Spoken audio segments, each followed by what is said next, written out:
So, Deltarune Chapter 5 has been getting opinions, and before I even get into anything, yes, everything is subjective. You can have your own opinion whether you like or dislike this chapter. I have friends who rank this chapter as the best chapter so far, and I have friends who rank this chapter as the worst chapter so far. I'm not saying any of the people/critiques I mention are bad people or have wrong critiques, but I do want to have some discussion and counter-argue the general opinions that are criticizing the game. Obviously, the title of the video, Deltarune Chapter 5 Hate is Wrong, is very exaggerated. People are just offering some critiques, but while I do get where some critiques are coming from, like I disagree but I understand what they're critiquing, some critiques I even agree with, but still, I believe most critiques are unfair or just not the best arguments, starting with easily the biggest critique that I've seen for this chapter. Okay, so first off, people were wrong. I watched this video fully, and while the person who made this certainly has their opinions, it generally seemed like they cared about the game and tried to think and analyze it critically, I disagree with quite a lot of it. To sum up the thesis of this video, it's that Deltarune, especially in Chapter 5, has a lot of frustrating cliffhangers that make the story feel incomplete. The narrative devices established chapters ago and even in this chapter don't really contribute to anything and feel purposeless, resulting in the story's cohesion suffering. It just feels like nothing happens in Deltarune because of the hanging setups and underdeveloped story, especially the story featured in Chapter 5, resulting in the game's story feeling like a foundation compared to Undertale's complete story since it refuses to answer any significant questions. Now, my problem with the complaint that Deltarune is an unfinished story is because Deltarune is an unfinished story. Of course there are cliffhangers and a lack of reveals, the game isn't finished yet. I think a concern is whether there'll be enough time for the characters to react and take in the information before the game ends, but Deltarune Chapter 5 has been the longest chapter, and I know Toby Fox said that Chapter 6 is gonna be easier to develop, but I don't think that any story elements will be sacrificed during that development.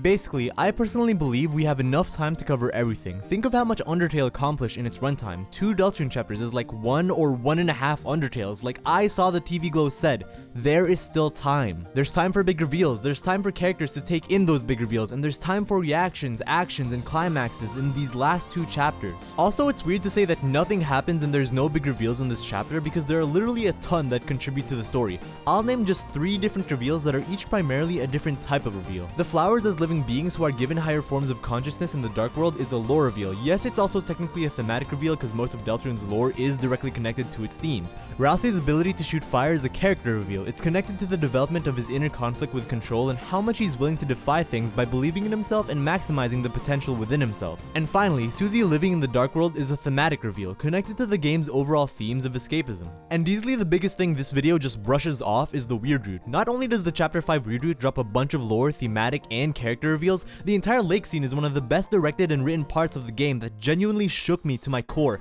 In this video, it's brushed off as nothing being revealed and nothing happening. I feel like this complaint just completely misses how much of the game's themes were established here. This complaint is like a weird result of over-obsession with theory crafting and lore, what the formerly 20-year-old Backrooms director Kane Parsons calls lore bloat. I think when the game is complete, we'll look back at Chapter 5 fondly for how much it hammered in the themes of the game and what Toby Fox and crew were trying to demonstrate through each chapter, because I truly believe Chris, Susie, Ralsei, and Noelle have some of their greatest moments in this chapter that make their already complex characters further fleshed out. Also, I don't understand this person's critique that narrative devices that were established chapters ago or in this chapter don't contribute to anything and feel purposeless. There's the complaint that nothing comes out of Ralsei's fire magic, which isn't true. We learn Ralsei has fire magic, and it emphasizes the theme throughout the chapter that Ralsei is more powerful and has a lot of potential power he could be having but isn't using, but Flowery is trying to show him what could potentially happen if he does use that power.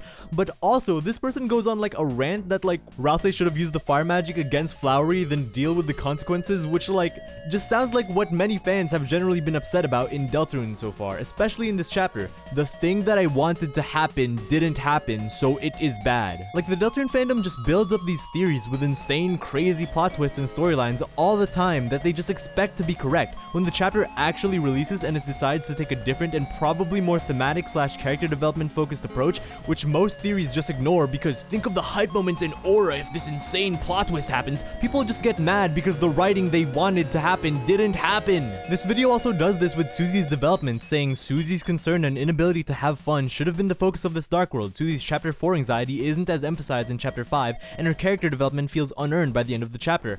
I'm also gonna tie this in with the general complaint that Susie's escapism and her not really caring about the night and being distracted for most of Chapter 5's story was out of character. I completely disagree. I think Chapter 4 Susie's ending, specifically talking about repeating a day over and over, emphasizes her escapist attitudes about the Dark Worlds furthering. Sure, the prophecy is looming, and in this chapter, Susie worries about that and about how long the Dark Worlds have existed. By the way, that's something that happened/revealed in this chapter, but she still feels entirely confident in the Dark Worlds as a form of escape by Chapter 4, so of course she developed into just seeing the Dark Worlds as realer than reality by the end of it. I think that development is completely earned and aligns with her character arc. And before you say anything, yes, we can have our opinions about what we think stories could do better, especially writing-wise, but this complaint and the typical theories/storylines most fans propose Deltarune should take just brings up the tweet, Deltarune fans always propose the very challenging idea daily. What if the entire game sucked? There's one more example this guy says that kinda relates to this complaint, and it was about how Chapter 5 was advertised in its pre-release newsletter. They said it set them up for disappointment since the one last fun adventure wasn't good, which, like, if you think that, fine, but they bring up the point of how these stories are supposed to be. They say that the one last fun adventure angle would have worked better if there was a big tonal shift and darkness overtook the story completely by the end of the chapter, because that's how these stories are supposed to work. Since Chapter 5 didn't end with that big dark twist, it doesn't make Deltarune's story in its incomplete state really truly great.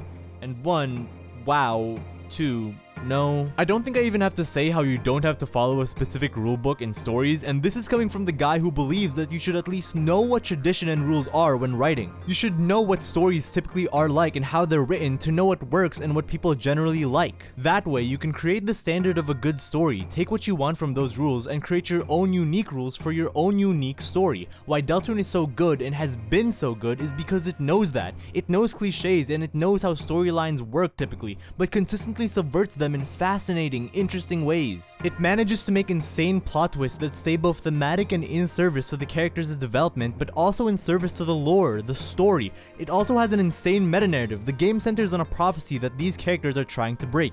Isn't it great that the game's story seems like it's going on a specific direction, but is constantly reinventing itself and subverting the audience in a way that's still satisfying? Deltarune's story doesn't have to play by what's established and how stories are supposed to work. It can do its own thing, like so many of the characters are doing or trying to do when faced with this impossible prophecy.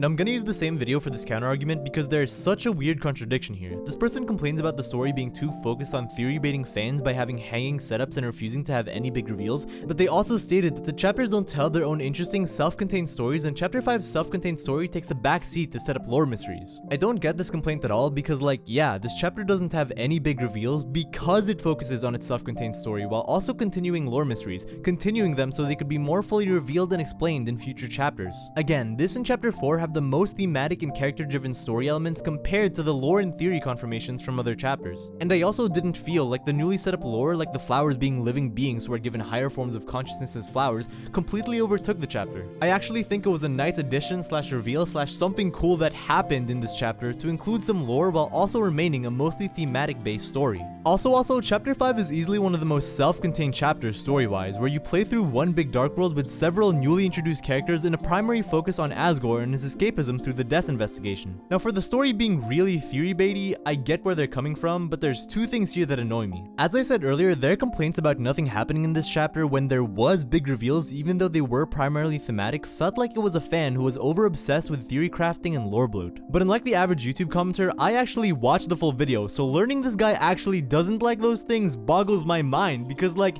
it's just a case of someone not liking how something is written because they didn't write it, which is, you know, actually pretty fair, because I think it's nice to know someone who knows what they like and likes their own writing. Still, it's rude to phrase it in a way that's a complaint against the game. It just kinda seems like you're proposing that your writing should have been the way it was written when it directly ignores some of the main themes of the game. Or your writing does follow the main themes but ignores essential characteristics. Like, sure, if they did that, it would flesh out the game's themes more, but like Eric Cartman pronouns, they wouldn't do that. Anyway, as I was saying, this person doesn't like theory baiting because apparently looking for answers through theories with what little info we have is pointless since it's an unfinished story with unfinished elements. Making guesses to a correct answer is practically impossible, and the game is engineered that way on purpose, offering mysteries with no discernible payoff. At least to me, that is such a weird way to hate theories and just scream, "Stop having fun!" to the people who just enjoy making them. While I have complained in the past and now, like a couple of minutes ago in this video, about people being way too focused on theory crafting, I genuinely do love theories and lore and focusing on stuff like that. It's weird to say theory crafting is pointless in an unfinished game, because like, while I love thematic and character analysis, we can't just talk about subtext the entire time. It is fun to speculate on things the game might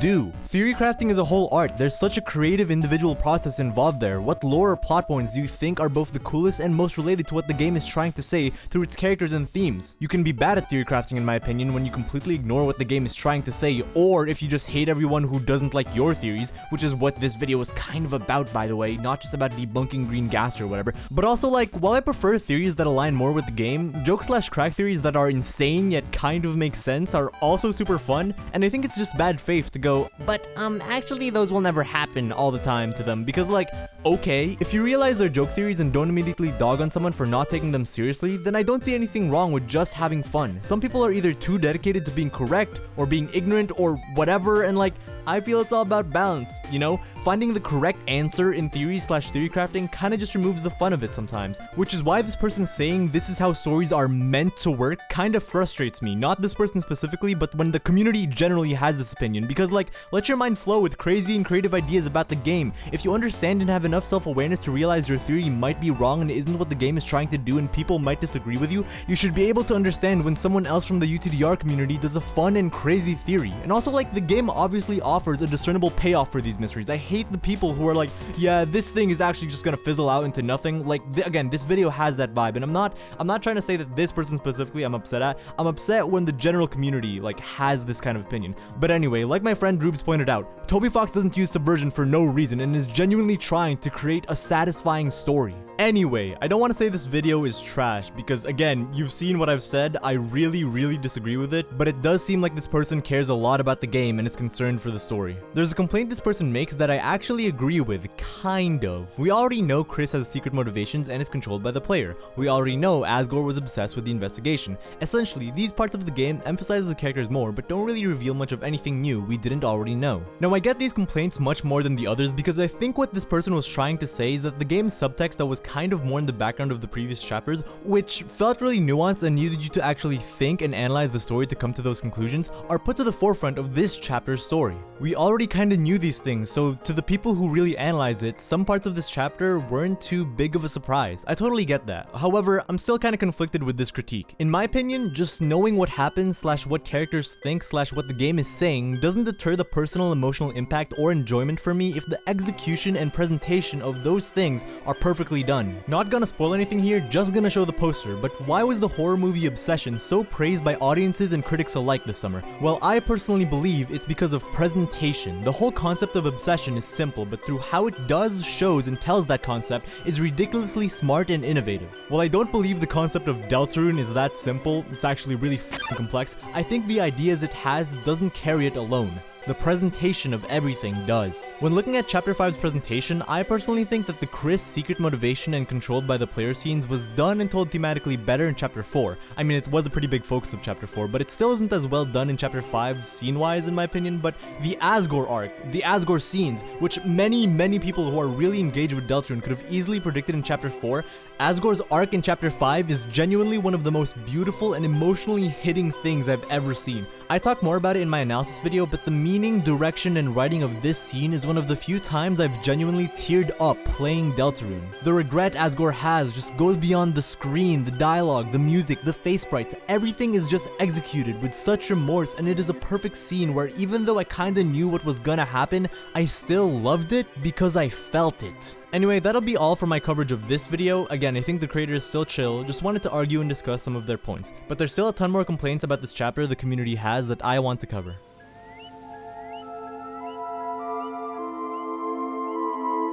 A unique complaint I've been seeing is how strange the placement / pacing of this chapter is in a tonal sense. Essentially, it feels like things from Chapter 4 are just dropped. Now, I already talked about how Chapter 4 and 5 character development is consistent despite the complaints, but was anything from Chapter 4 actually dropped in Chapter 5? In my opinion, no. Character development was, you know, developed, the plot points with the Knight, the Bunker, and the Prophecy were followed up, we got new lore reveals with Image Friend in that pink update, Sans' Don't Forget picture possibly being drawn right in front of us, and of course the weird route with the importance importance of the lake being emphasized as possibly the depths, and the Insert Chapter 7 Side B basically confirming a major part of device theory, I feel like everything was just followed up. However, there's another part of this complaint that is more understandable to me, and it has to do with tone. The end of Chapter 3 and Chapter 4 emphasizes that Susie, Chris, and Rouse are going to be facing an infinitely more serious challenge than they initially thought with the Dark World. It went from fun adventures away from reality to saving not just one world, but 2 worlds. It feels like the game has gone in a darker and darker tone throughout the chapters, and every chapter since Chapter 3 seems like the ending is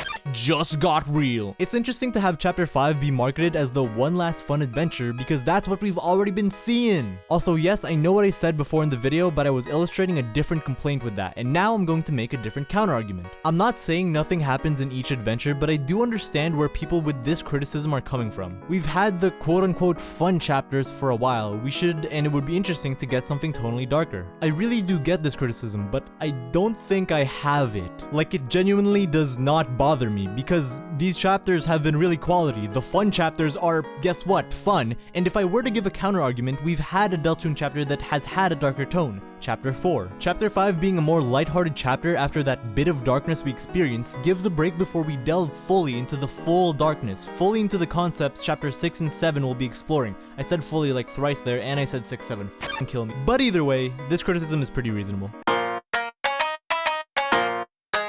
No. Okay, they may be right with this.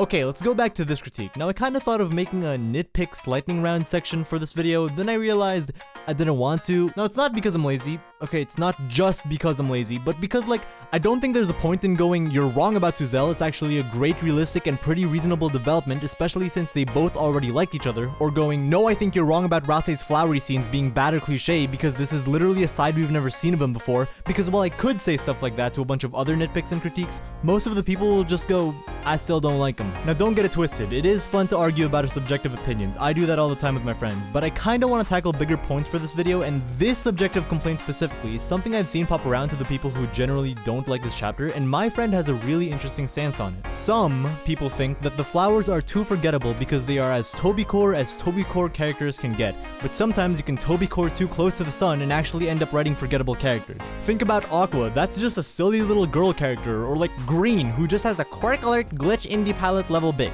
Sure, we've never seen these types of characters before, but we've known of these types of characters before, you know what I mean? Fix Deltarune, Toby Fox. So I hope you understand that's not what I'm saying, but that is what some people are feeling about the flowers, and of course I entirely disagree. Are these Toby-core characters? Sure, but Toby-core is why I play Deltarune. His name is on the game. Toby Fox just has that impeccable charm in his writing that almost no one can imitate. And regardless, I think they're still funny. The bits still hit, 7 new flower characters are introduced that are vastly different, and even the least popular ones like Orange or my favorite flower, Blue, still each have their own fan bases, and that's insane. Toby Fox in his writing just has that movement that it can introduce 7 new characters by the 5th part of his 7-part game and have you absolutely hooked. Still, a lot of people felt that the flowers were just forgettable and kinda one-dimensional, but I believe that's on purpose. What really justifies the flowers for me, other than them being funny, is that they're literally connected to the plot and themes of Asgore's arc. I believe the flowers are all incredibly well written because they each represent parts of Asgore, because I mean, obviously, that's why they love him so much, because he talked to them, but they're also all each reflections of his family, reflections of things that care about him but he's running away from and ignoring to his own detriment. Chris and Aqua have the most obvious parallel, but there's stuff like Yellow, which could be Azriel or Chris after watching the cowboy programs. Maybe it's both of them with Asgore, and they're trying to go back to the old days by acting like those shows. Seth could be Azriel, since I presume both of them are smart. Green could be Toriel or Azriel's cooking and absolute nonchalance. Blue is obviously like Toriel, but like the really loving and adoring parts of Toriel that was probably a common bond Toriel and Asgore had initially. Their love of love. And Orange can be a very young version of Chris or Azriel trying to fight and get stronger. The only one here that's an outlier is Flowery, but that's because I believe he genuinely just represents Asgore himself. Asgore's continued obsession with the investigation while he ultimately ignores everyone else, and Flowery's continued obsession with Asgore who ignores him and the other flowers he's peers with. Both of their roads ultimately lead to self-destruction. That is why I believe the flowers aren't badly written and why I wanted to talk about this seemingly only subjective point. There's a lot to talk about with this one.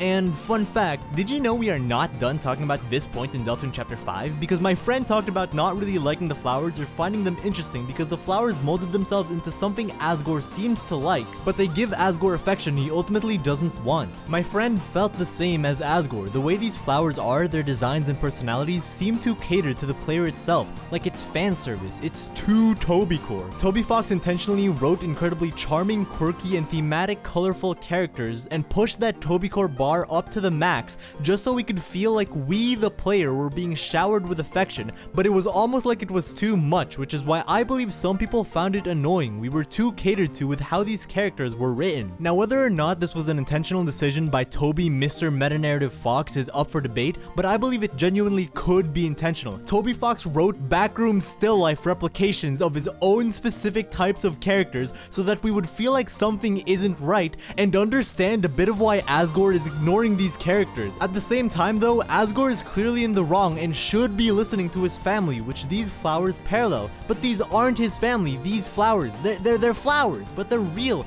They're living darkners that feel things, and you literally watch them thank you for watching their dream as they fade back into what they really are. But wait a minute, they're not even darkners, they're flowers, they're real, and Flowery says us plants are neither darkners nor lightners. We are living beings that take on new consciousness in the dark, and then mention something horrible brewing underneath. What the fuck? Of course, some people just don't like the flowers. Let's just say we're bringing back Chapter 1 memes and having Ralsei heal those people in reverse. I offer everyone who has their own critique of the game they want to defend and discuss, or a critique of the game from someone else they want to defend, disagree with, or discuss, to comment it down below because I would love to see some long, in-depth, and thoughtful discussion on this topic. It's nice to talk about how flawed something you love like Deltarune is, you know? Please remember that all art is subjective, but you shouldn't throw objectivity and what's been established as typically good out the window, and remember to remain respectful of other people's opinions. I hope that's what I came off as in this video, and, you know, the more exaggerated parts were exactly that, exaggerated. Because, you know, I certainly tried to be respectful, but if I didn't, my bad. If you had any of the opinions I disagreed or argued with in this video and want to defend them further, please leave a comment and I'll probably delete it because I hate you.